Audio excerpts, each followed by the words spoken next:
اگر اللہ انسان کا امتحان لیتا ہے تو اس امتحان کے نتیجے سے بھی باخبر ہے، اور یہ اللہ یہ بھی جانتا ہے کہ انسان اس امتحان میں فیل ہوگا یا پاس ہوگا. تو اگر یہی بات ہے تو پھر انسان کا اختیار کیسا؟ الحمد للہ رب العالمین والصلاة والسلام علی محمد الامین.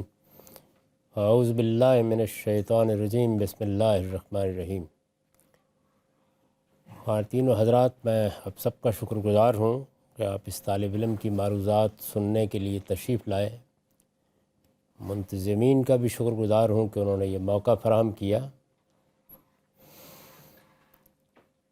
اس سے جو پہلا سوال کیا گیا ہے اس کے جواب میں یہ عرض ہے کہ اللہ تعالیٰ ہی نے ہم کو یہ بتا دیا ہے کہ وہ ہمارے اختیار پر اپنے علم کو مؤثر نہیں ہونے دیتا.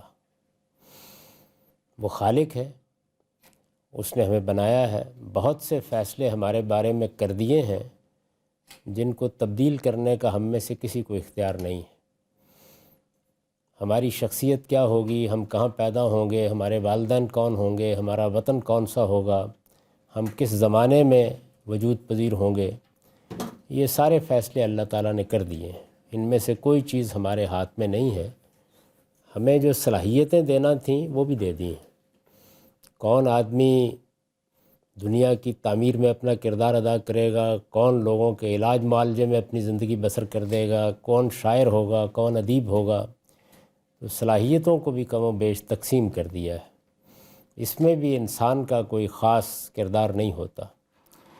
لیکن اس کے بعد انسان کے اختیار کا دائرہ شروع ہوتا ہے. یہ دائرہ دو پہلوؤں سے، ایک دنیا کے لحاظ سے اور ایک آخرت کے لحاظ سے. دنیا کے لحاظ سے اس دائرے میں انسان اپنی صلاحیتوں کو نشو و نما دیتا ہے، پالش کرتا ہے، اپنی صلاحیتوں کی تہذیب کرتا ہے، ان کو بہتر بناتا ہے اور ان کے ذریعے سے بعض اوقات بڑے غیر معمولی کارنامے دکھا دیتا ہے. اس کا اختیار انسان کو دیا گیا ہے. اسی وجہ سے دنیا میں وہ طرح طرح کی ایجادات کرتا ہے، نئی دنیایں وجود میں لاتا ہے. اسی بنیاد پر دنیا میں بعض اوقات فساد برپا کر دیتا ہے، جنگ و جدال کا بازار گرم کر دیتا ہے. اپنے اسی اختیار کو استعمال کر کے وہ دنیا میں بہت سے ایسے معاملات کرتا ہے کہ جن میں سے کسی سے ہم کو اتفاق ہوتا ہے، کسی سے ہم کو اختلاف ہوتا ہے. دوسرا دائرہ اخلاقیات کا ہے. انسان کو چونکہ اچھے اور برے کا شعور دیا گیا ہے تو اس وجہ سے وہ اپنے اعمال میں بھی یہی رویہ اختیار کرتا ہے اور اس کا پورا اختیار رکھتا ہے. تو اللہ تعالیٰ نے یہ بات خود بتا دی ہے، ہمارے خالق نے پیغمبروں کے ذریعے سے اس کو واضح کر دیا ہے کہ میں اگرچہ ہر چیز کا علم رکھتا ہوں، لیکن میں نے فیصلہ کیا کہ میں اپنے علم کو اس دائرے میں انسان پر مؤثر نہیں ہونے دوں گا، بلکہ اس کے اختیار کی آزادی کو قائم رکھوں گا. اس کو پورا حق دوں گا کہ وہ جو راستہ اختیار کرنا چاہتا ہے اختیار کرے. جس طرح کا انتخاب وہ کرے گا اسی کے لحاظ سے اس کے ساتھ دنیا اور آخرت میں معاملہ کروں گا.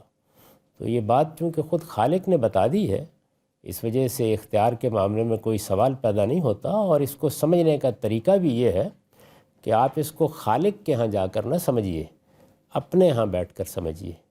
انسان یہ جانتا ہے کہ وہ کن چیزوں میں اختیار رکھتا ہے. قرآن مجید نے اس پر تبصرہ کیا ہے کہ بعض اوقات آدمی فلسفے تراشنے کی کوشش کرتا ہے، لیکن بل الانسان علی نفسہ ہی بصیرہ، وہ اپنے اوپر خود گواہ ہے. اسے معلوم ہوتا ہے کہ یہاں وہ یہ کام جان بوجھ کے کر رہا ہے، اپنے ارادے سے کر رہا ہے، اپنے اختیار سے کر رہا ہے، اور یہ وہ جگہ ہے کہ جہاں وہ مجبور محض ہے. تو اللہ تعالیٰ کی طرف سے جا کے اس کو سمجھنے کی بجائے ہمیشہ اپنی ذات سے سمجھنے کی کوشش کرنی چاہیے. ہمارے علم کا بہترین راستہ خود ہماری ذات سے شروع ہوتا ہے. ہم اپنے آپ کو پہچانیں، اپنے وجود میں جو کچھ صلاحیتیں دی گئی ہیں ان کا ادراک حاصل کریں، اور پھر اپنی دنیا کو سمجھیں. اس کے ریلیشن سے ہمارا علم پیدا ہوتا ہے. ہم خدا کو سمجھنے کی صلاحیت نہیں رکھتے. انسان نے اس پر کوئی 1500 سال بہت تغودو کر کے دیکھ لی، یہ ممکن نہیں ہوا. جو چیز سمجھنے کی ہے وہ انسان ہے، اور انسان کا ریلیشن خدا کے ساتھ کیا ہے وہ انسان کے حوالے سے بالکل سمجھ میں آ جاتا ہے.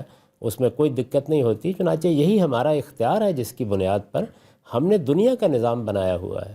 ہم اپنے ادارے اس کی بنیاد پر چلا رہے ہیں، ہم اپنی حکومتیں اس کی بنیاد پر چلا رہے ہیں، ہم ریوارڈ اور پنشمنٹ پر پورے معاشرے کو استوار کیے ہوئے ہیں، ہم اس کی بنیاد کے اوپر عدالتیں قائم کرتے ہیں، ہم نے اسی بنیاد کے اوپر اقوام متحدہ جیسا ادارہ قائم کیا ہے، تو یہ ہم کس کو دھوکہ دیتے ہیں یہ سوال کر کے؟ یعنی ہم جانتے ہیں کہ کون سا دائرہ ہمارے اختیار کا ہے، کون سا دائرہ ہمارے مجبوری کا ہے۔